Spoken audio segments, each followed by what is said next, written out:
There are a lot of things that you need to know when CPS comes knocking at your door.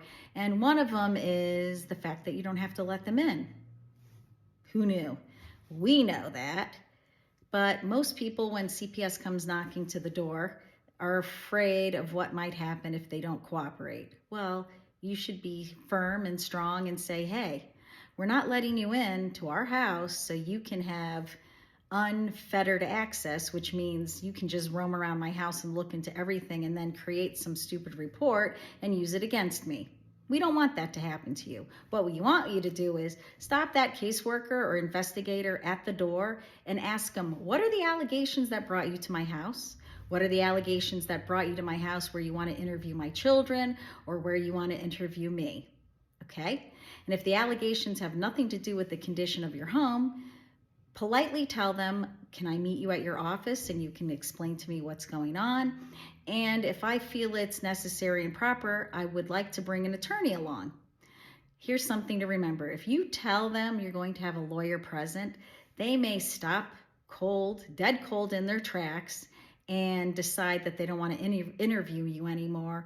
And then they might cop an attitude.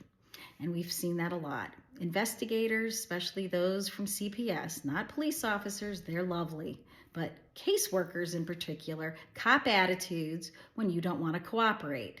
And when we say you don't want to cooperate, maybe, like we said, you need to know why you're going to cooperate, okay? Remember, they need a warrant to come into your house just like law enforcement. They just don't get to come in your house because they say so. So the next time it happens to you, stop them dead cold right at the front door. If you have to, step outside, shut the door behind you, and ask them to tell you what the allegations are that brought you to your residence.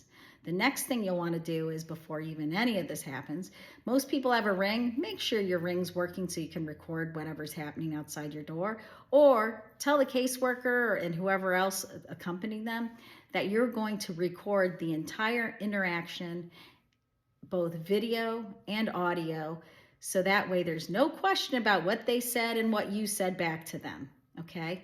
So remember, make sure you don't let them inside your house unless they tell you exactly why they're there and what the allegations against you and your family are. Number two, make sure you audio tape, videotape, make some sort of visual record, an audio record of what is going on between you and the caseworker and whoever else they bring to your residence. Okay? If you do that, you're a step ahead of the curve.